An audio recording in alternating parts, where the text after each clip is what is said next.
tonight. Tammy, I don't want to carry water for the Kremlin, but I can't resist asking, what do you think this is about? I've asked you this many times, but I'm still baffled. Well, look, and it really matches what you've been discussing earlier in the show about the left-wing reaction to the election.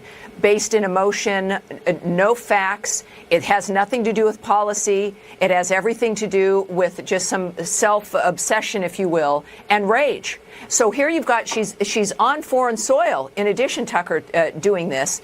And yet now she's also not even confronting Trump about policy or about she would have better ideas. And this is the problem.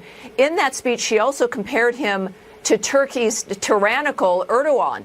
A man who just got reelected, and that in and of itself is a remarkable dynamic. But she still, personally, for some reason, can't resolve the fact that she failed, that this was not going to happen. And indeed, when she talks about a Russian conspiracy, it really was about the simple, basic decisions in the campaign, like not going to Wisconsin, as an example. Very basic campaign decision making that I think contributed to that failure.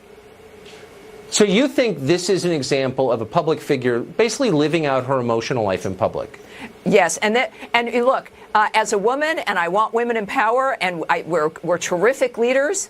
The fact that this has become almost a stereotypical cartoon of what happens with a woman, misogynists argue that women aren't rational, that we don't look and deal with the issues properly, that we can't be reasoned with.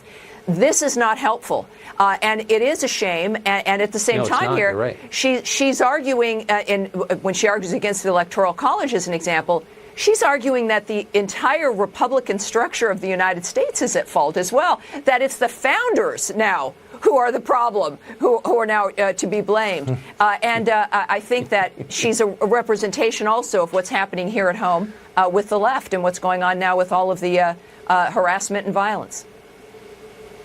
Not helpful. That is exactly right. I think candidly, a lot of people who support her probably feel that way too, but they can't admit it. Yeah. Tammy Bruce, thank you for that. Thanks for having me. Elucidation. Thank you.